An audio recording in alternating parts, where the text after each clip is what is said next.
last week? I hope and recording in progress, lady. Okay, did you get this last week? Oh, yeah. Yeah, if you have this from last week, please use it because there are people who don't have it. Okay, did you get it last week? So take it. Okay, maybe. Someone knows, I have it, so. No, you can use it. How many people are missing copies? How many people? No, you can't just listen, you gotta be looking on. Oh. So wait, hang on. Let me just tell them in the office, I need, let's say another 3-4 copies, maybe? Should I say? Yeah, could you tell them in the office that I need? Do they have this? Yeah, Mabin Parshanim, yeah, there's last week's source. Okay. Okay, so let's get started. Let's remind ourselves where we were so that we remember what we were talking about. This course is about Parshanut HaMikra. As some of you know, I teach a lot of midrash. That's also my thing. A lot of midrash is Parshanut. And we talked about the difference between Parshanut and Darshanut last week. But what I said was that the Parshanim share the goal of trying to understand the biblical text, right? They're not writing sermons on the biblical text. They are trying to figure out what the text means. Now, we talked, I don't want to go through this whole piece again because we really did talk about it last week. Those of you who weren't here or didn't follow the discussion, it is recorded. So you can just go into the recording and hear it. But I'll just very briefly recap. We talk about the pshat. Everybody talks about the pshat all the time. It's another one of those unexamined words that people don't know the meaning of, right? And when you talk about the pshat and drash, what you seem to be saying is there's one way to read the biblical text. It's quality of the text that's called the pshat. It's like plastered on the text. Or people sometimes use the pshat and the psukim interchangeably, right? That's not the pshat. Do you mean, well, that's not what it says in the pshat. Is that, do you mean, is that not what it says in the psukim? You know, like, now, what I suggested is that we substitute for the word pshat, parshanut, which is something that readers do with the text. Are they interpreting the text? That's called parshanut. Are they sermonizing on the text? Thank you, that's very fine. Are they sermonizing on the text? That's called darshanut. And as we're going to see, the lines between those two things are not identical. Again, we had a long discussion about this last week, so I don't want to go over it again. What we're looking at here is, let me share my screen. Okay, what we're looking at here is a pasuk in the Torah, specifically focused on V'ahavta l'reacha kamocha. We started this last week, Vayikra Yutet. And we looked at Rashi and the Ibn Ezra. We started to read the Rambam.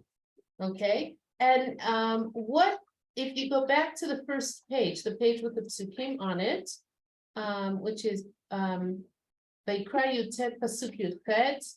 Again, I don't remember who was here last week, so if I'm confusing you, stop me. Okay. We have a list of mitzvot here at the beginning of Parshat Kedoshim, which starts with Kedoshim Tiyu. Everybody see it on the screen? Well, those of you who don't have the text, you have the screen in front of you. And Pasuk Yudchet says, after this whole list of, be holy, don't worship idols, how to make sacrifices, all of these things that we talked about or we read through. In Pasuk it says, Lo tikov v'lo titov et bnei amecha. Do not take revenge and do not bear a grudge with the people, with the children of your people. V'ahavta l'reacha kamocha, ani Hashem. And you should love your friend like yourself. I am Hashem. Okay. We looked first at Rashi, and we noticed that Rashi does something interesting here, which again we said is very characteristic of the style of Chazal, which is he defines the difference between revenge and bearing a grudge by giving an example. We talked about that, right? Remember that? Everybody remembers that? Reuben lends Shimon asks to borrow Shimon's sickle, and the next thing, you got it. You remember that, okay. And then for V'ahavta l'recha kamocha, Rashi does something, we're gonna come back to this Rashi, which sort of strikes us as a little bit odd, which is V'ahavta l'recha kamocha, amar Rabbi Akiva ze klal gadol b'Torah. Right? Rabbi Akiva says this is a large generalization in Torah, which doesn't sound like a Rashi kind of comment. We're going to see what Rashi's doing. We're going to come back to it. The next thing we looked at was the Ibn Ezra, and the Ibn Ezra does what Rashi does, but differently. He says, "Lo tiko v'lo tito," do not take revenge and do not bear a grudge. He says, look it up in Chazal, basically. Like, don't bother me. Just, look it up. And then he says, V'ahavta l'recha kamocha. And here we see a definite interpretive move. He says the le in le reacha is not like the le in la'avner. He gives us an example from Sefer Shmuel, where le is used instead of et, and he is drawing our attention. He's drawing our attention to something we probably didn't notice when we read the pasuk. What should it say? V'ahavta et reacha kamocha, because et is a direct object marker. For example, what do we say in Kriyat Shema? V'ahavta et Hashem Elokecha. Now, some people say, okay, et le, it's in free variation, right? As in the case that he brings from Sefer Shmuel. But he says, no, he says, actually, it has interpretive implications. Skip here, but al da'ati shehu kimashma'o, to me, in my opinion, it is as it sounds, meaning, literally, sheyoham hatov lechavero kimo lenafsho, that one should love the good for his friend as he loves for himself. Okay? And then he explains why the pasuk ends with Ani Hashem, ki ani Elokai echad barati etchem, because I Hashem, one God, created both of you. So you have to love each other. Now he does not elaborate on this, but the Ramban does elaborate on this, and this is very characteristic of the Ibn Ezra style. He kind of assumes a very sophisticated reader who's going to figure out from his oblique reference to something somewhere else that they'll see the whole picture. And okay, I, for one, I'm not. I have to look at Parshanim on Ibn Ezra to understand Ibn Ezra. But here, what we are seeing is, I think, something that characterizes Parshanut, which is interpretation. He's looking at context. He's looking at other uses of the same word or same construction elsewhere in Tanakh. And he's trying to figure out, what does v'ahavta l're'acha kamocha mean? Okay, so that's Parshanut. He's not writing a sermon about it. He's talking about the meaning of the words. Yes, clear? Okay, so now let's take a look at the Ramban. And we noticed, we're not going to read the whole Ramban, but the Ramban starts his analysis of Pasuk Yud Chet, of the Pasuk that we highlighted, with the previous Pasuk, right? He starts his analysis by showing the connection between Pasuk Yud Zayin, if you want to look up back at the Pasukim here. Let me just do the pointing here thing for the people at home. Okay. Lo tisna et achicha bilvavecha, do not hate your brother in your heart. Hocheach tochiach et amitecha, you shall surely rebuke your peer. Lo tisa lav chet, and do not carry a sin on his account. Lo tikor v'lo titor et bnei amecha, and that again what we read, don't take revenge, don't bear a grudge with the people, with the children of your people. V'ahavta l'reacha kamocha. Okay, then he weaves it all together in some additions of the Ramban. It's just presented as one block of text, actually, those two psukim. Okay, So we analyzed Pasuk Yud Zayin. I'm not gonna go back over it.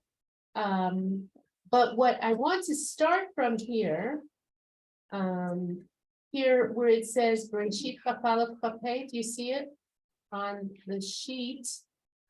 It's 2, 4, 6, 8 lines down from that long block of text in the Ramban if you're not at home, because the people at home can see the pointer. Okay, do you see it? V'yomar HaKatuv.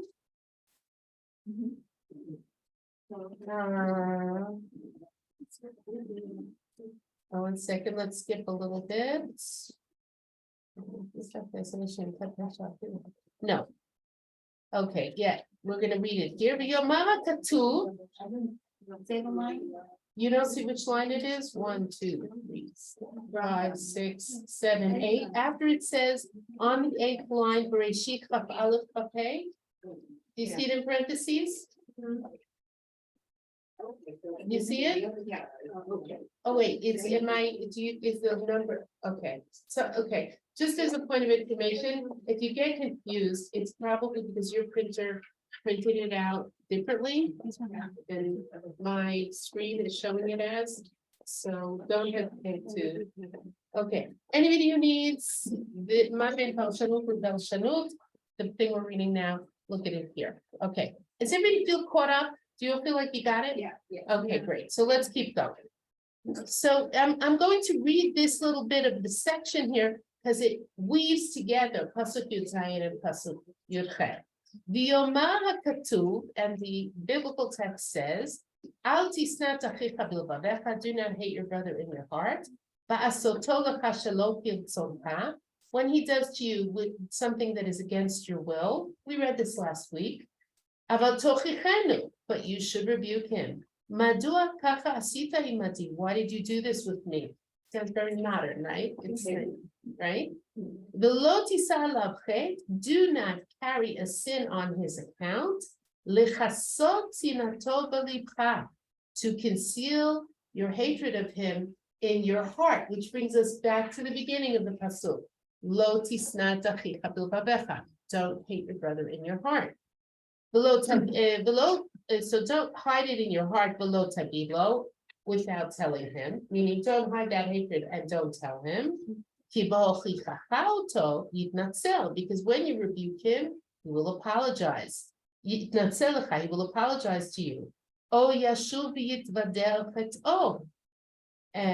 will do tshuva and acknowledge his sin or confess his sin. And you will atone for him, right? You'll forgive him. And now we get to the, again, weaving together. And afterwards, it warns us, or it prohibits us, that we not take revenge against him. And that you should not bear a grudge in your heart for what he did to you. So let's stop again. Do you see how the Ramban is showing us that there's a connection between all of these mitzvot? That's an interpretive move. He's saying, notice this about the text. Context here determines the meaning of the whole unit, right? He's looking at context. Is that clear? Okay, so let's keep going. Because it is likely or possible that someone will not hate his friend for what he did, but will remember the sin in his heart, right?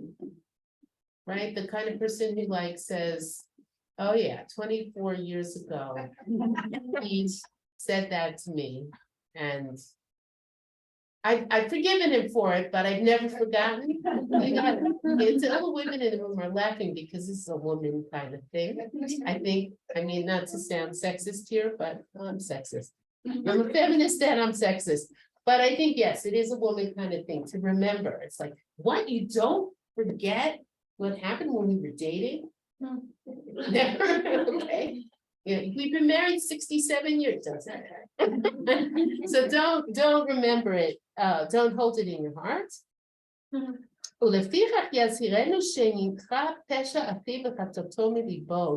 the Torah warns us to erase the sin of his brother and the transgression of his brother and his sin from his heart. Ve'acharechen, and after this, yitzaveh sheyohav lo kamohu. It commands that he love him like himself. Now, do you see how the Ramban is showing us we have here a hierarchy of rising obligation to our friends, right? It starts with not doing harm. It starts with letting him know when he has transgressed. It starts with not taking revenge. It's like the Ramban just did a very beautiful close reading that shows us that we're on a rising spiral of obligation to our friends. And now he's going to tell us what v'ahavta l'reacha kamocha means. Now, I have to tell you, my experience as a teacher has been, I've taught high school, I've taught adults, I've taught post-high school, I've taught everywhere. There are two ways to read a Ramban or any Parshan, okay? One is, which most of my students do, and it's pretty good that they can do it, especially when they do it in Hebrew, it's impressive, where you read it and you say, the Ramban says A, B, C, D, E, which is accurate as far as it goes. The question I always want you to think about when you're reading a biblical commentator is, what is the Ramban doing with the text? What's he doing? And here I think we see that he's saying more than, first the Torah tells you do this or don't do that, and then it tells you do this or don't do that, and then it tells you to love your friend. What's he saying? What's he doing here? He's showing you that it's woven together. It's a rising hierarchy of obligations, and it's progressive, right? In the sense that they're linked, right? First you get rid of the negative stuff, and you, in other words, you read the Ramban with sensitivity, you get a lot more out of it when you say to yourself, okay, what did he just say? Because otherwise it almost sounds obvious, right? But it's not obvious, not the way the Ramban explains it. Okay, so let's keep going. By the way, this is not a sermon.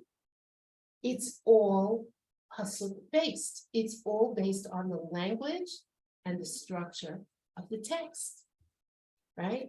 The language and the context. That's what he does for us here. Yeah. But I'm just thinking that because it's so connected, he has done it in such a connected way. It has a sermonic effect. You meant no. We talked about meaning it. So let's stop for a minute. Something happened in the modern Orthodox community. I don't know when, but it drives me crazy as this is not you. And it drives me crazy as an educator. The minute you get a moral lesson out of something, it's a sermon. Okay. Guess what? The Torah is a sermon, right? All of Sefer Dvarim is Moshe Rabbeinu telling us how to behave. Okay, from Bereshit till Le'enei Kol Yisrael and Nivim and Ktuvim, it has values, it has concepts, it has moral lessons. They're in the text. That's what the Ramban is. The Ramban isn't adding something here that isn't here. He's showing you what's in the text. In other words, what people think is pshat has to be, I don't know, something like this is what the word means, and this is why the grammar is in the plural.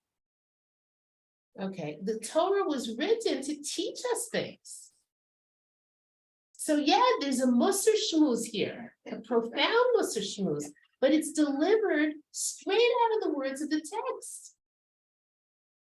Somebody else might use these words and write a sermon about them, but the Ramban isn't doing that. He's not writing a sermon. But he is taking some. He has, like he's putting these together. Yeah, well, first of all, this is our first Ramban that we're reading together. Of course, he's taking it somewhere. He's taking it somewhere because if you look at Parshat Kedoshim, if you look at the larger context, Parshat Kedoshim is a long list of mitzvot. So, yeah, he's taking it somewhere in the sense that he's teaching you the significance of these mitzvot. Nothing, I'm not about to say ladies, but you're sitting there, so I didn't. Nothing that he does here steps out of the realm of Parshanim. Is that clear? The question I'm hearing going around is Good.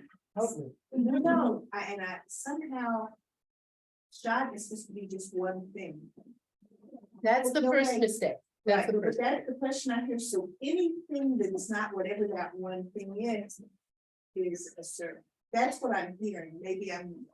Okay, I think that, Misunderstand. no, I think you're right. I think that is part of the issue here. We're going to learn Rashi's approach to Pshuto Shel Mikra.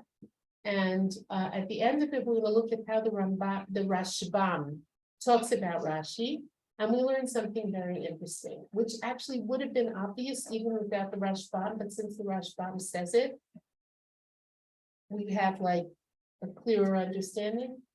There are many ways or many Pshuto Shel Mikra readings of the text. There isn't just one thing called the Pshat. What do we say all the time? Maybe this is part of the reason for this mistake. This is the Pshat. That's why we have these ridiculous fights, right? Just 1 second. There is not only one way to get the Pshat level of a pasuk. So we don't understand our assumptions. And it comes That's out why with I our keep- questions, yes. Yeah, that's why I keep, that was actually a very educational, smart thing you did, because what you said is, there's an assumption that I'm not addressing, and you're right. The assumption is there's something called the Pshat. There's something called the Adrash, there's something called Sod, and there's something called Remez. It's not like that. Okay, there isn't only one Pshuto Shel Mikra.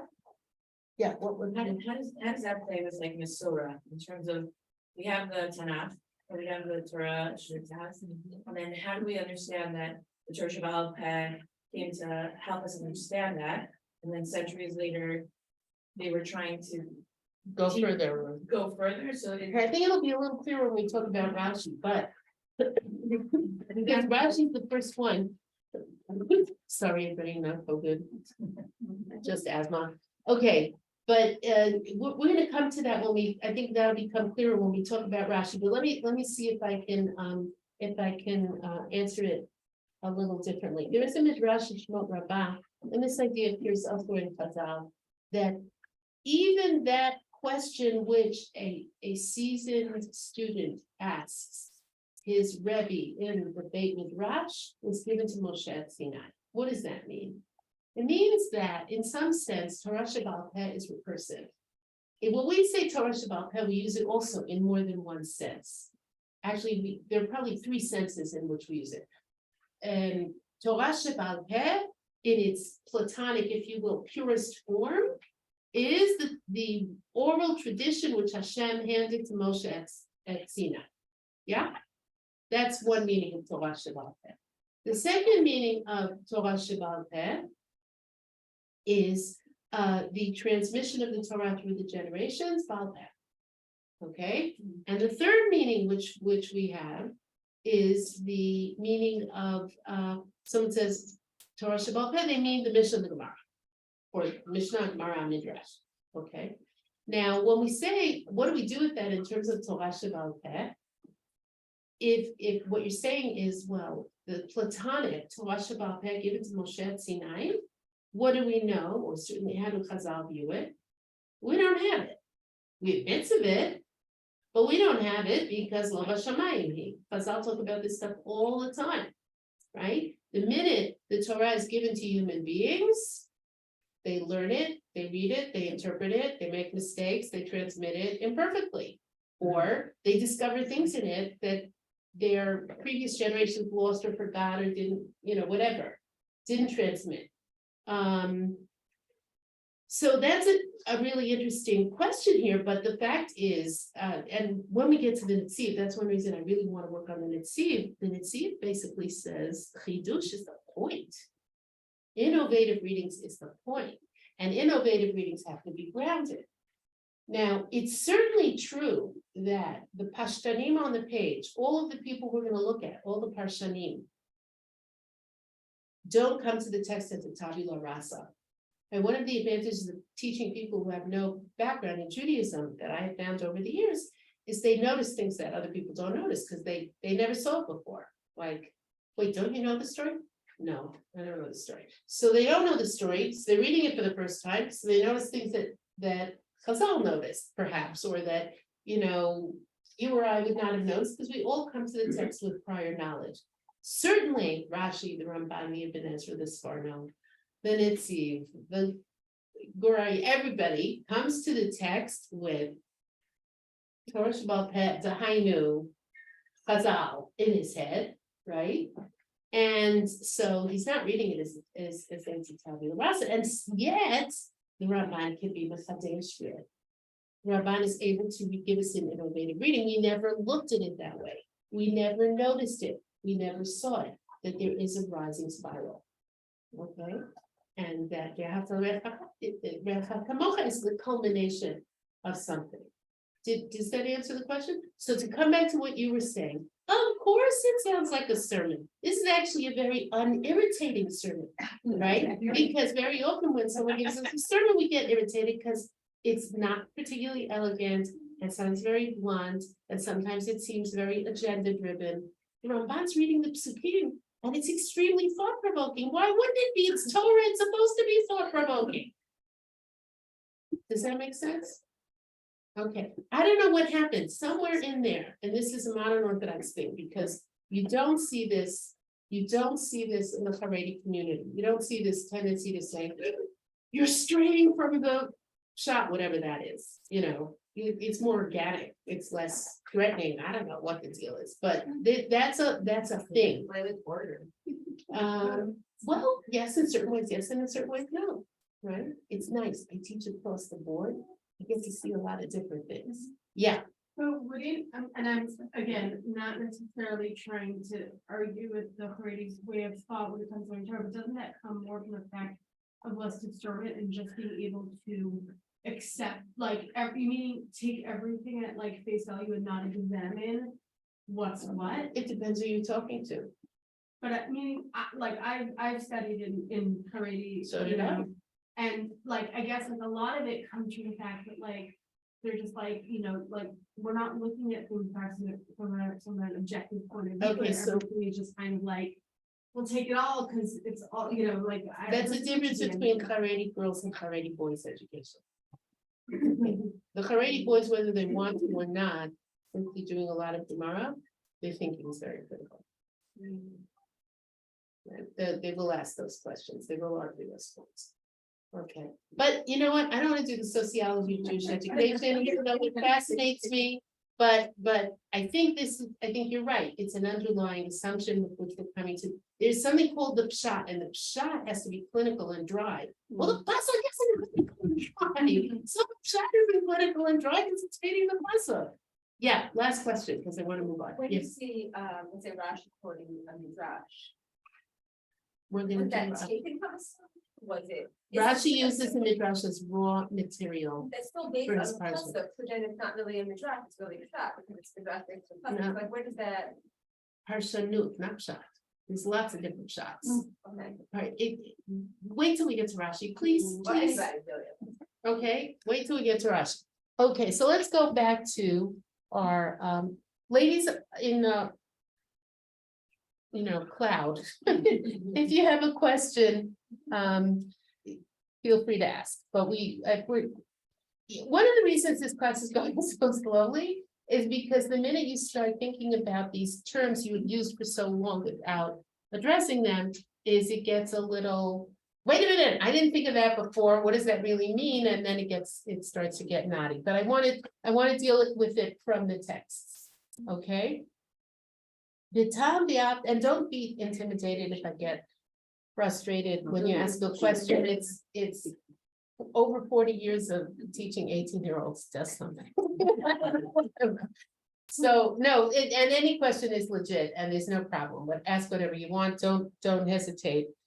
And just because I didn't get enough sleep last night is not a reason for you, it's not a reason for you to get yelled at. Okay, V'tam v'ahavta l'recha kamocha.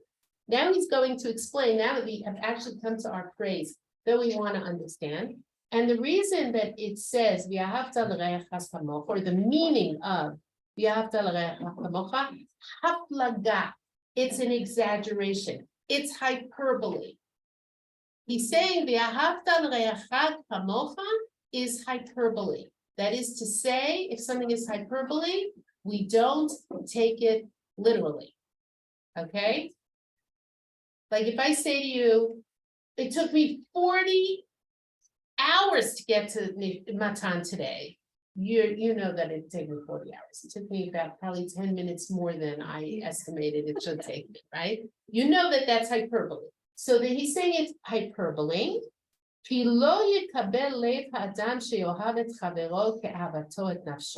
Because a person's heart cannot receive that he should love his friend as he loves himself.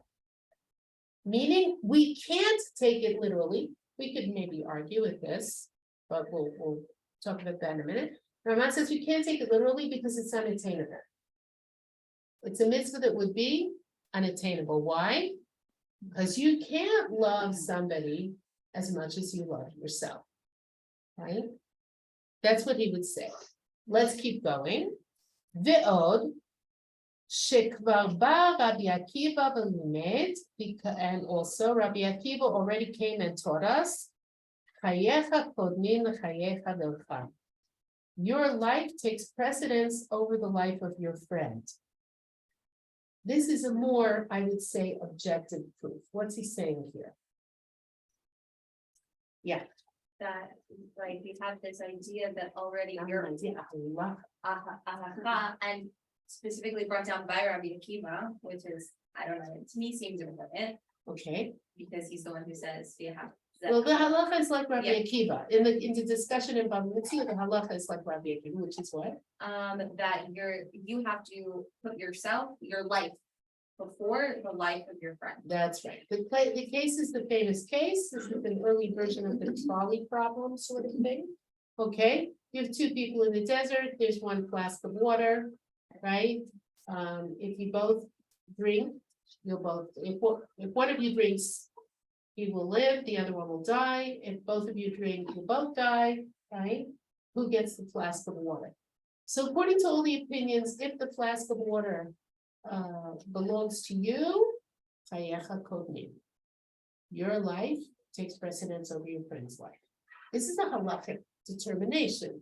As if both of you are in danger of dying and you can save yourself, not by killing your friend, but even if your friend dies, you choose yourself first. It's hard. I think it's not horrifying. It's actually a very important practical application of halacha.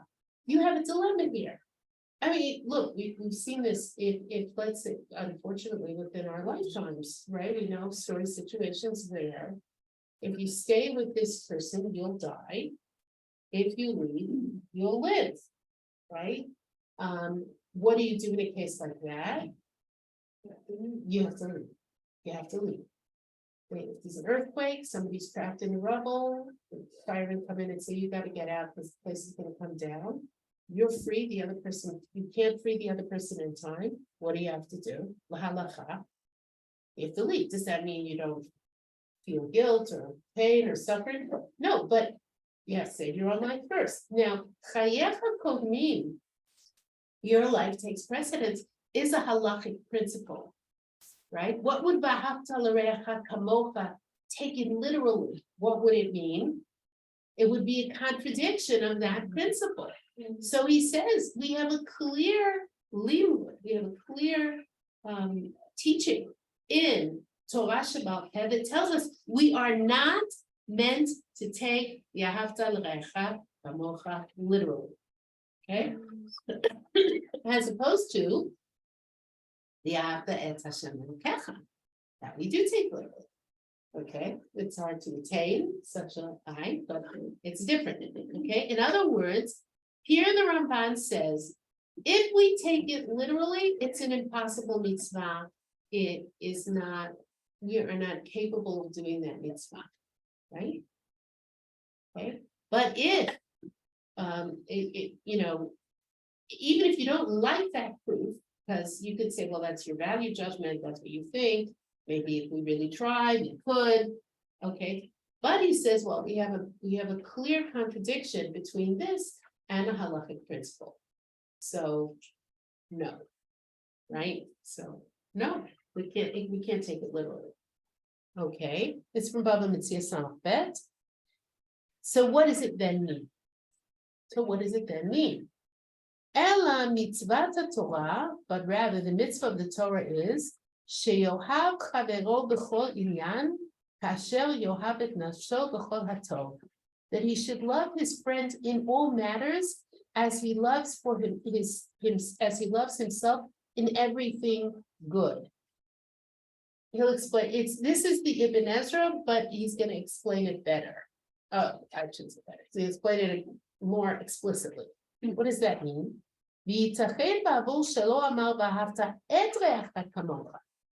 Right?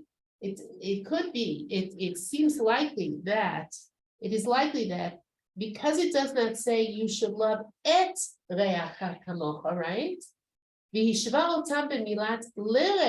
And compares himself and his friend with the word le reacha. You should love to your friend or for your friend.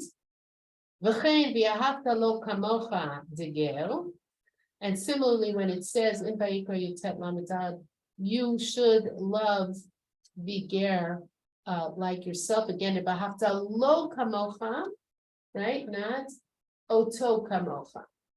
Right? It's not the et, it's not the direct object marker. Everybody understand what I mean by the direct object marker?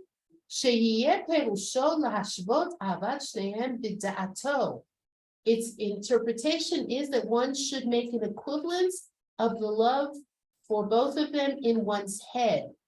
What does that mean?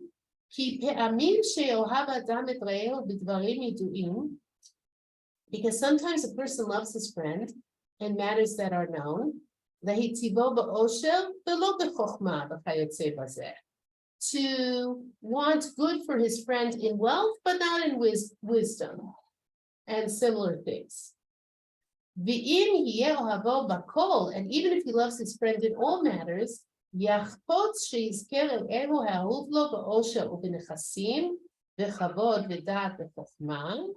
may want, he will want that his friend merit, his beloved friend merit wealth and possessions and honor and knowledge and understanding, and not that he should be quite as rich and smart and honored as himself. Believe me, this is hard enough. What the Ramban is describing here is hard enough. Okay, he's beautiful what he says there.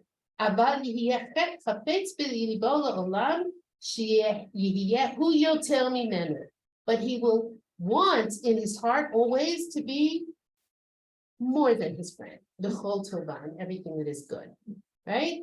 We want our friends to have everything, but we want it a little more. Okay, you want your friend's daughter. You have two older single girls. You want your friend's daughter to get married, but your daughter first, right? And that's the way. Even people we love, right? Even people we love, right? So what's he saying here? ויצווה הכתוב שלא, what's it? ויצווה הכתוב שלא תהיה פחיתות הקנאה הזאת בליבו. And the text commands that this littleness of jealousy should not be in his heart. אבל יאהב ברבות הטובה לחברו, but he should love it when his friend has much good.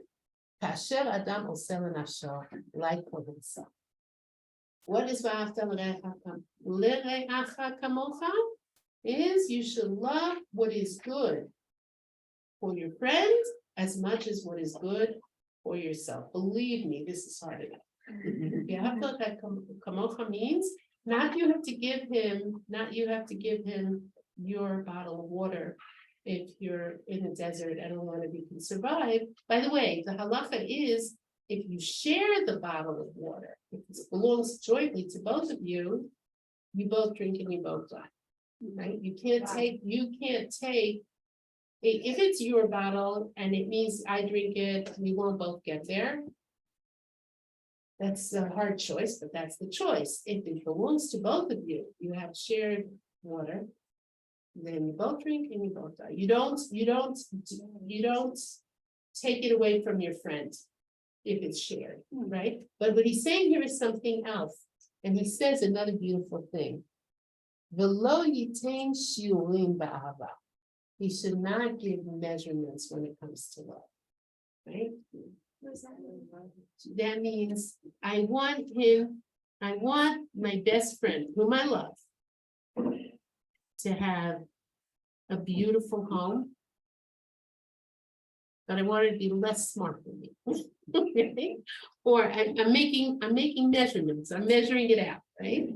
I want my best friends, whom I love, truly love, to have everything I want for myself, but me a little more. Okay?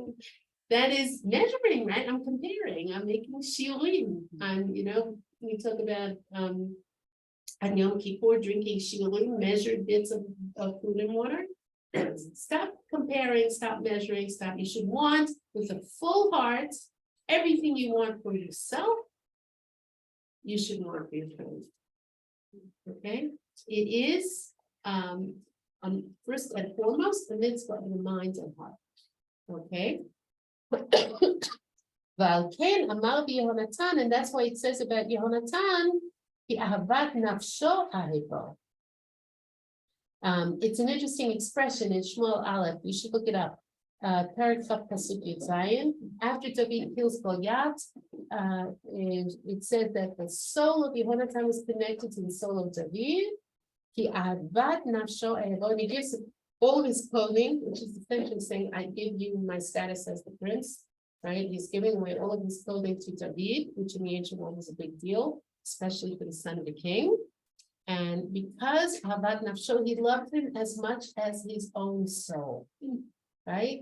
Yehonatan that's why Yehonatan is in Chazal, he's the symbol of Ahava She'eina Tluya, perfect love, right? Love that is not dependent on anything else.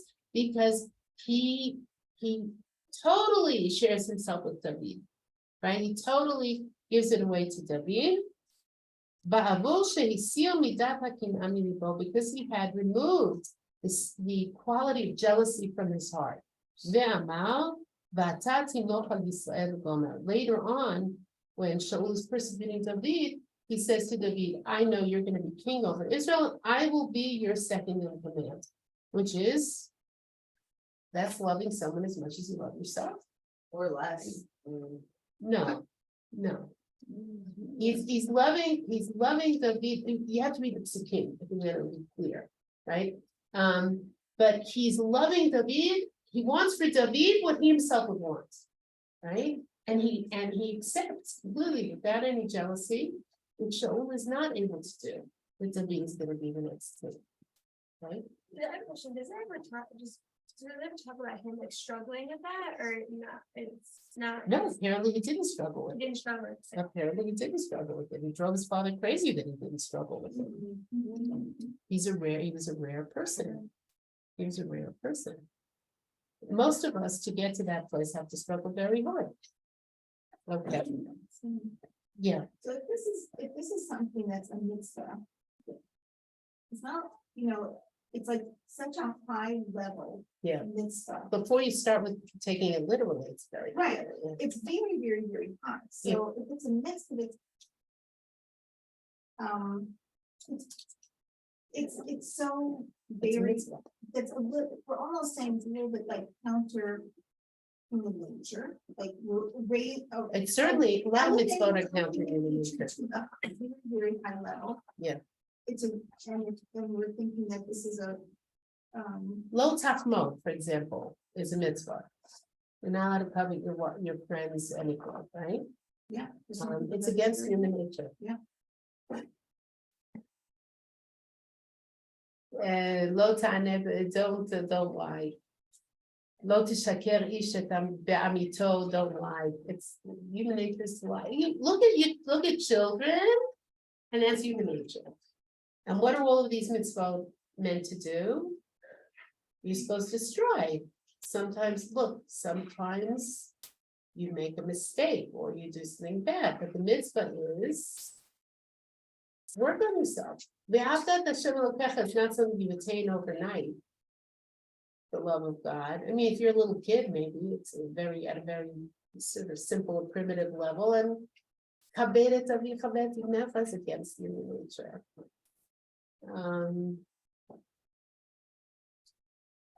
There's a list, a lot of mitzvot are against human nature. Giving a tithe of your hard-earned grain or, produce is against human nature. Not favoring the rich person over the poor person, it's against you. I mean, we could make a list of them. We made a list of all the mitzvot that are against human nature. We get really, really depressed, so we're not gonna do that. But it's not an easy mitzvah. This is, look, what were we thinking? If you take it literally, the Ramban says that's impossible. Our instinct to take care of ourselves first, and it's a healthy instinct, right? Will not let us feel exactly for our friend what we feel for ourselves, in terms of, doing for them what you would do for yourself. But this, the Torah Knesset, and that's what he says, it's a haflagah. Doesn't mean literally you have to love your friend as you love yourself. It means you have to love hatova lireacha. That's what the Ibn Ezra says. Good things for your friend as much as you want for yourself. That much you should strive to be able to do, right? To truly rejoice. My daughter has a friend like this. She's single and older, and her friends are all married and they have kids. She shows up for every simcha. She shows up for every greet. She brings a present to every baby, and you can see she doesn't feel like anybody's taking anything away. She desperately wants to get married and have children, but she truly is just really happy for this. I don't know. I think she's very exceptional. I don't know why she's not married. She's like, if I were a guy, I'd want to marry someone like that. Yeah. I'm just wondering if loving your fellow brother self is family in the same category? Re'acha in terms of the mitzvah is yes. Yeah, that means, even your annoying bratty cousin or whatever. Okay. So Ramban is explaining, the Ezra? No, he's not explaining the Ibn Ezra, even though the Ramban does know the Ibn Ezra. I mean, No. the purpose isn't explaining. No. Does he look like he's Israel? No, but it seems like it's. No, it means that the idea is there before. The idea was not only in the Ramban and in the Ibn Ezra. There are elements of this idea elsewhere. Ramban is developing it out of the words. You see, my phone, I can't hear anything. Yes, because I couldn't do it on my computer, and you said, don't do it on my computer. Uh-oh. 1 second, let me see if I can mute. Okay, all right. The fact is, they're saying the same thing, but he's just developed. It's not like. I don't know, because Ibn Ezra doesn't have a similarly long development. In other words, I don't know if the Ibn Ezra would have started. The Ibn Ezra generally is very terse, very, very terse, okay? So would the Ibn Ezra say everything the Ramban is saying? I don't think so. No, but not necessarily spiraling, but. Well, let's go back to the Ibn Ezra. Not the spiraling part, it's the lit, it's the. No, they're both focused, okay, interesting. The Ramban, the Ibn Ezra starts with the leh, okay? Go back to the Ibn Ezra, everybody, do you mind going back to the Ibn Ezra for a moment? When he starts talking about the Ahavta l'Reacha Kamocha, you see it, it's 3 lines, the whole Ibn Ezra here. The Ahavta l'Reacha al da'at rabim shehalamed nosaf kelamed l'avner, which we talked about last week. According to many people, the lamed in l'Reacha is just an extra grammatical element, like the lamed of l'avner, which we looked up. Va'al da'ati shehu kimashma'o. He says, but in my opinion, it is literal, mashma'o, like it sounds, which is another way of saying literally. Sheyohav hatov l'chavero kimo l'nafsho. Now he adds a word here. He should love the good for his friend, l'chavero kimo l'nafsho, like for himself. Now, I don't know if the Ibn Ezra would agree with the way the Ramban is reading it. In other words, I don't know if the Ramban says there are situations in which we want less for our friends, and he describes two situations, right? And is that exactly what the Ibn Ezra means? No. Is it broadly what the Ibn Ezra means? Apparently, right? So, for example, let's say I don't particularly want a big house, right? Or I don't want fancy car, but my friend does. Which, would we say, neither of them address that situation? Is the Ibn Ezra saying everything the Ramban says? I'm inclined to think not. But they're both focused on the Lamed. However, where does the Ramban start his Parshanut? Where does he start his Parshanut? Cannot be taken literally because it's impossible, right? And we have a halakhic principle that your life takes precedence, which probably explains or seems the likely explanation for the fact that it says lereacha and not et reacha. The structure of this is different, right? Now, I would say something like this: ayin tachat ayin. What would we say ayin tachat ayin means? An eye for an eye. Which, by the way, if we have to interpret it to figure out what does that mean, an eye for an eye. You remove someone's eye if he removed your eye, or the judge has removed his eye if he removed someone else's eye, right? Damaged someone else's eye. Now, what's the argument against that reading? The Torah Sheba'al Peh says to read it otherwise, right? You pay the amount of an eye for the financial damage caused by the loss of an eye, right? Now, he starts pretty much with that argument. Nobody says it's impossible for an eye that an eye for an eye means literally you remove someone's eye. I don't think anybody makes that argument. The argument is from Halakha. But he starts with okay, can't mean that, that's not attainable. Scratch that. But the clincher is it violates the halakhic principle. And then the added piece of evidence is the lip. His argument is structured differently. You see it? Thank you. Okay, yeah, you had a question. Just if there is more, let's say, proof about the meaning of tachat. I know we're not talking about. No, it's, yes. It's like at the end of Parsha, Yeah, and more, it explains the two terms in the Torah. in the and context. Tah. Yeah, no, I am, Okay, just. no, because absolutely. That's like a big question. It's a big people- sugiya. Ayin tachat. Where does it come from? Why do we read it that way? Where does the Torah? What's the maskana hilchati? I'm using it as a sort of analogy. I have not taught you ayin tachat. Okay. All right. Let's go back to the Ramban here. Okay. Okay. Then he brings a thing. V'inyan hanikima v'hanitiva v'al pershu rabotenu. He says the same thing Rashi does, and the Ibn Ezra does. And it's the subject of revenge and bearing a grudge. Sorry, I lost where. Okay, we are 5 lines up from the bottom of page 2. At least on my paper, on my screen. Where it's after it says V'gomer, we see it. V'inyan hanikima v'hanitira kvar pershu rabotenu. The matter of revenge and bearing a grudge, our rabbis already explained. Shehu b'davar she'ein bo chiyuv mamon. He's adding something here. Maybe we just add. Monetary matters. It applies to a situation in which there is no obligation, monetary obligation. Right? In other words, let's say this guy owes me money, right? I don't have to forgive him till we go to Beit Din, right? Not a situation, we're talking, that's why the example is, lend me this, lend me that. Reuben clearly owns the shovel, Shimon clearly doesn't own the shovel, right?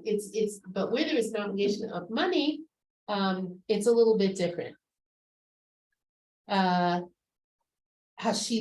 magalcha, hashileni kaldoncha, lend me your sickle, lend me your shovel. Because in a matter where a friend is obligated or owes somebody money, to go and be nezikin in cases where there are damages, and similar matters, right? Somebody crashed his car into your car, or somebody borrowed money from you and didn't return it, or you gave someone a service that they didn't pay for as required. So in those matters, that's nizikin, that's laws of damages. He does not have to, just let him go.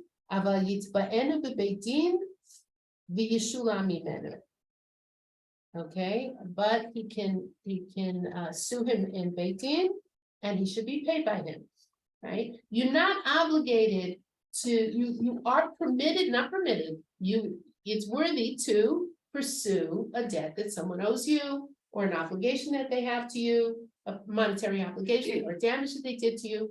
You to take them to Beit Din, right? You don't do the Hatfields and the McCoys and come after them with a gun, but you don't have to say, oh, I'm not gonna hold my hatred in the heart. He owes you money, he has to pay you the money, go to Beit Din, and you should be paid. We learn this, mi pasuk, kasher asa ken ge'aser lo.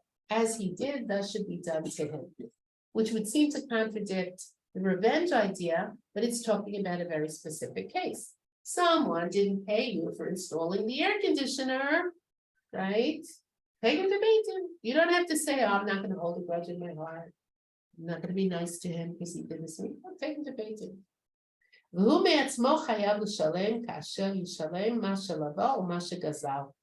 And he himself is obligated to pay, as he must pay whatever he borrowed or what he stole. The kol shekain b'inyan nefesh, how much more so in a matter of bodily harm. There is this idea of a goel hadam, right? Somebody kills your brother, lo aleinu, right? You have the obligation to take, again, halachically mandated revenge against that person. They don't go to an ir miklat until you redeem the blood of your brother, miyado, from his hand. Al pi Beit Din, according to Beit Din, hamorim b'mishpatei Torah, that teach that issue a what's the word, verdict according to the laws of the Torah. In other words, where there are cases which seem like revenge or bearing a grudge, what's the governing principle? It's not the Hatfields and the McCoys, you take a shotgun and you go and you hold it to his head. You what? You go to Beit Din. You go to Beit Din, find out what your obligation is. Removed, there's an objective, removed. Is way it of somebody determining. tells you, right? Somebody tells you are not determining what is permitted or forbidden in a case like that. And no, you can be mad at somebody who owes you money. You can be mad at him because he owes you money, right? And he has not just decided not to lend you a shovel, right? He has taken something that belongs to you, as effectively your time or your money, and you want it back. Okay. Why does the Ramban go back? Like, meaning, he almost does like, he goes back to the idea of or not to bear a grudge, meaning once he explained why didn't he just stop his spearish there? Why? Because he didn't have a word processor. He was writing on a parchment. Mm-hmm. No, I'm quite serious here. There are, generally speaking, before they wrote the Parshanim, and in general, I mean, they were very thought out in the way that they wrote, and they planned what they were going to write. But it could be, as he was writing, he said, wait a minute, it might create the impression that this is turn the other cheek. I don't know, so he goes back and fills in that distinction. Based on his understanding of the after. Yeah. Based on his understanding of the whole pasuk, So generally speaking, there's a couple of places in Rashi, we'll see this also, where Rashi writes a very beautiful detailed explanation of something, and then he comes back because somebody, I always picture it, some guy approached him after Minyan. He actually made some percent and said, by the way, that was an interesting explanation he gave. I have a pasuk for you. and then Rashi goes back and rewrites it. Generally speaking, that doesn't happen. Right, but again, remember, the editing a manuscript was a major headache. So if you were writing on a parchment and you'd already written a long section with a quill, you didn't like rip it up and go back. I think a lot of things we assume about Parshanut, we have to think about how were these texts written physically, right? You know, who had access to these texts physically? The fact that we can access the Ramban at the flick of a key on the keyboard doesn't mean that other people could. Okay, so questions, or shall we go on? Okay, so let's go on. And now we're going to look at the Chizkuni. It's also a Rishon. The print is different because Safari packed up on me and I had to. Okay. Now I want you to think about, we're gonna read something, and I want you to think about what's going on here. Okay, the pasuk is again, lo tikom v'lo titor et b'nei amecha v'ahavta l'recha kamocha ani Hashem, right? That's the same pasuk we've been reading all along. Lo tikom, do not take revenge, lefi shehachema mechabashtecha, because the anger conquers you, the rage conquers you. אבל הקדוש ברוך הוא שהוא כובש את החמה כתיב, but הקדוש ברוך הוא, who conquers the anger, about him it is written, Nokem Hashem u'ba'al chema. God takes revenge and he is a master of wrath. This is from Nahum, Treyasar. This is a pasuk from Nahum. What is this, ladies? Parshanut or Darshanut? Is this, I keep saying ladies, people, what is this people? Is it interpretation or is it sermons? What is the chizkun? I know it's a good question. What is the, that's why I picked this one. No, because I had trouble figuring it out myself. This is the chizkun, right? The chizkun. Now, remember, a lot of people are writing after they have looked at Rashi or they have looked at others. So they don't always say, for example, we'll see the Achronim very often, don't quote the Rishonim or don't go back over the same ground that the Rishonim covered unless there's something they need to react to or want to react to. Yeah. I think it's Parshanim, because it's just talking about quality of man and the quality of God. So, Okay, so what question is he answering? How do we know he's answering the question, by the way? There's a word here. Because, right? He's answering a question. What's his question? Yeah. I read this question also, because he's asking the question of why can't you be Why can't we take revenge? revenge? Why can't you take revenge? Why can't we take revenge? Why can't we take revenge? And then he's using the pasuk in Nahum to sort of support to bring as his answer. I would say it slightly differently. Yeah, go ahead. I just want to ask, why would you think it would be trash? Like, why is it even? Well, it's very different in style. What? Nobody up till now has been saying why you're not allowed to do it. And the question is why an interpretive question, or is it a sermonic question? I would be inclined to say it's an interpretive question, right? A Parshanutic question. In other words, what are the questions that are legitimately interpretive questions? Right? What would be a legitimate interpretive question? what? What happened? What? Okay, So what let's does this go back to Va'ahavta l'recha kamocha. One of the questions was, what does it say as we would expect? V'ahavta et recha. That's a why. But it's a why of a very particular type. I would expect it to say X. Why does it say Y? It's linguistic. It's a grammar question. Here's, Why can't you say what's the function of the lamed as opposed to why did you say it that way? I think it's the same question. It is. It is the same question, essentially. You're saying something like biblical grammar, Hebrew grammar, uses a direct object marker after verbs like this. Why is it not using a direct object marker after verbs like this? Okay, this is the question. Now it's gonna get a little more complicated as we keep reading. But I think there's another way to look at this question too, which is.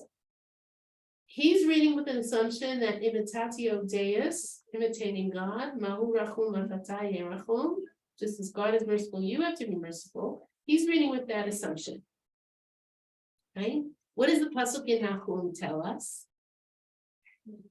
God takes revenge. God takes revenge. Well, wait a minute. If God is allowed to take revenge, and we're supposed to be like God, why aren't we allowed to take revenge? And the pasuk in Nahum actually gives us the answer, because it says, "No came Hashem." God takes revenge. Baal Chema, and he's the master of anger. The anger doesn't master him.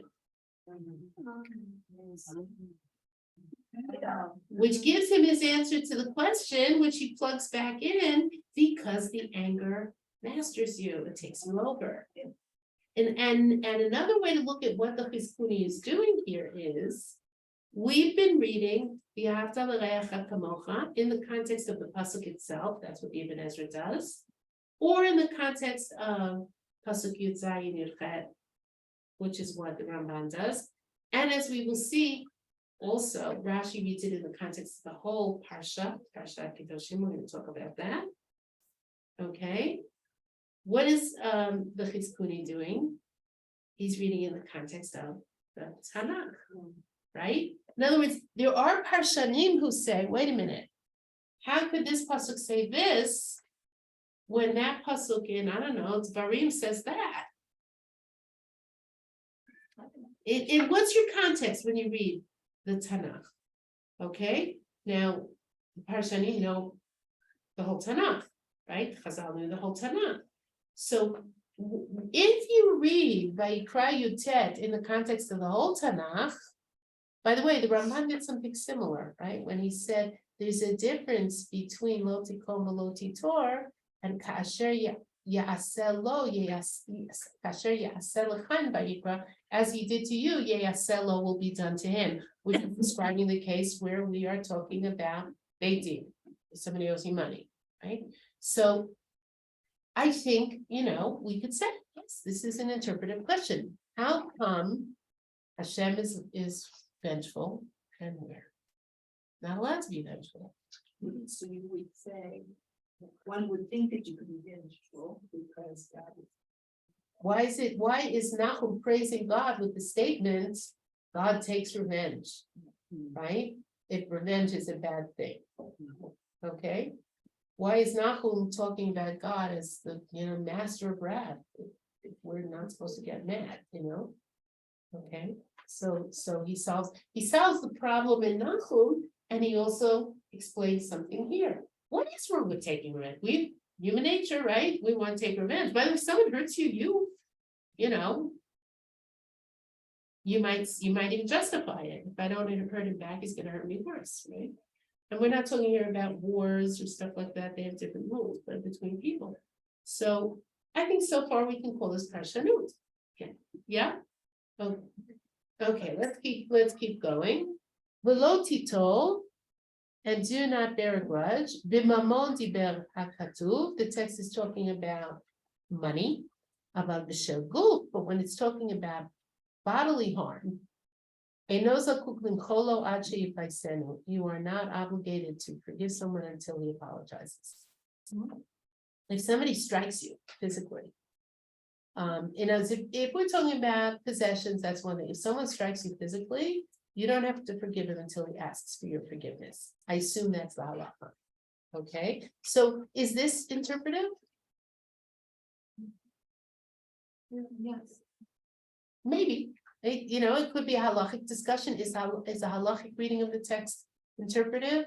We're going to see what Rashi has to say about that. Let's go on. Lo tikom b'maaseh, v'lo titol b'machshava. What's he saying here? Revenge is in deed, and bearing a grudge is in thought. Thought, right? So in other words, you're not allowed to take revenge physically against somebody. With that is to say, not to lend him your shovel. But even in your thoughts, you're not allowed to think badly of him for not lending him not lending you his sickle. Okay, all right, let's keep going. Now it gets, to my mind, even more interesting. Actually, we're running out of time, so we're gonna read it, and I will sort of leave you with this assignment. Lo tikom perush Rashi. The do not take revenge, Rashi explains, and then he brings the Rashi. And get to where it says the aleph top, that's the im tomar. After Bechule, first line, it says Vav Chaf Vav with the Chukchik Bechule. He's saying, he's referring you to Rashi, Rashi's definition. Then he says Vim Toma, and if you will say, Ma'ishna she'ena kadosh baruch hu mazhir belav aloto shelo ratza alo davar lahashil lechavero kelav. What's the difference that HaKadosh Baruch Hu doesn't prohibit someone from not lending something to his friend? But for the person who has a big argument or a legitimate claim, I think we'd say in English, that he did not want to lend him the object, is healed the law. For him, he has a negative commandment of prohibition. You understand the question? Why isn't it usher to not lend you stupid sickle? Right? And the guy who's been wounded by the other person's failure to lend to him or unwillingness to lend to him, he gets a prohibition. Is that an interpretive question? It's an interesting question. It's a very interesting question. Yes, Reuben didn't lend you his sickle. So you're forbidden to not, you must, thou art obligated, you are prohibited from withholding your shovel the next day. Your question. And not mine, because Cooney's question, it's a great question, it's a really good question. It's like my teacher's like, just walk away, or be the better person, right? No, right, no, why is it that Reuben is not prohibited from being stingy, and Shimon, whose feelings got hurt, is not allowed to withhold from Reuben? It's a physical. No, it's do you see what the question Why is? does one have to lend and one doesn't have to? Right, why does one have to lend and Because one? one's not doing it out of revenge. Oh, so what does he say? But you get the question. Is that an interpretive question? No. I don't know. I don't know. If a kid asked that in class, he'd be like, huh. That's a great question, right? It's a great question. Is it an interpretive question? I don't know, but the answer is interesting. The Yesh Lomar, and one should say, Shaharishon lo hiniach lashilo ela machmat zarut ain shehu haya magalo chaviv alav. The first one didn't let the other person borrow because he's stingy. He's stingy. He likes his sickle. He doesn't want to lend his sickle. God doesn't force him to lend his tools against his will. But the person who would have lent it, if not for the hatred of wanting to take revenge, if that's the case, why is he doing it? Out of hatred. Because Shimon lends his tools all the time. Why wouldn't he lend his tools to Reuven? Because Reuven was stingy with him. Therefore, HaKadosh Baruch Hu says,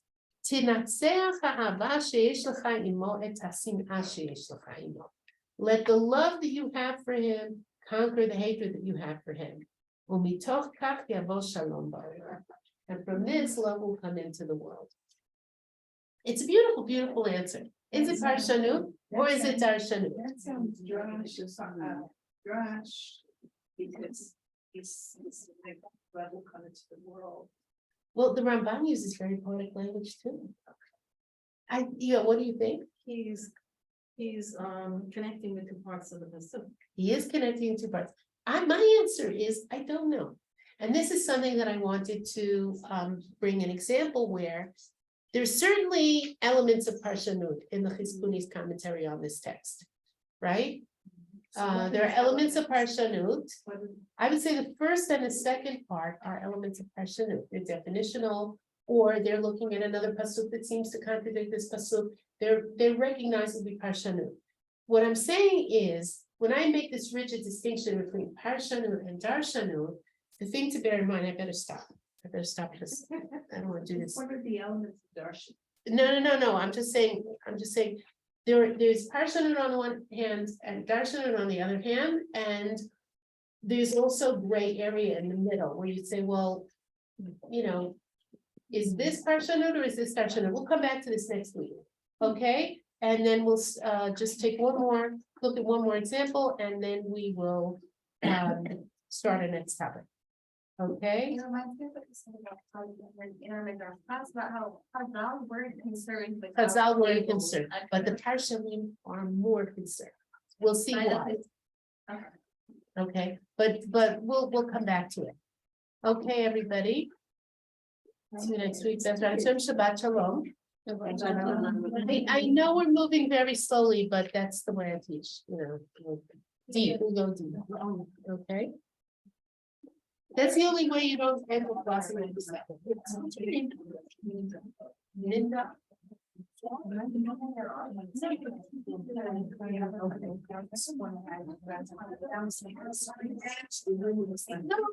It's just Not a personal class.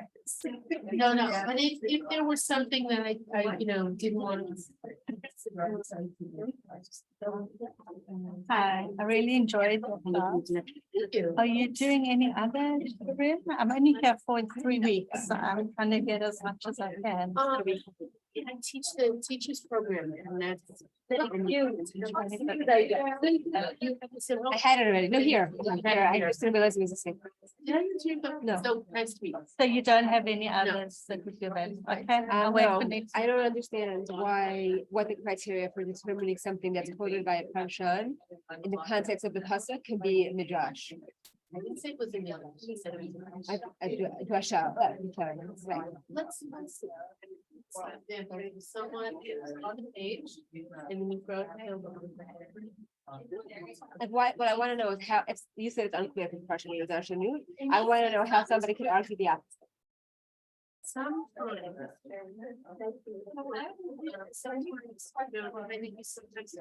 give you a class, give you a personal example. When you're teaching something or talking about something or explaining something, sometimes you veer off into things that are off. So it's not exactly connected to the pasuk. Or it's not connected to certain ways that we know it's interpreted or So associated. that's not necessarily sermonic. I have that too. No, but it's more. Associated, or it's more there. That's a little bit of a different definition than sermonic. We'll see. We'll get to it when thirty. I understand.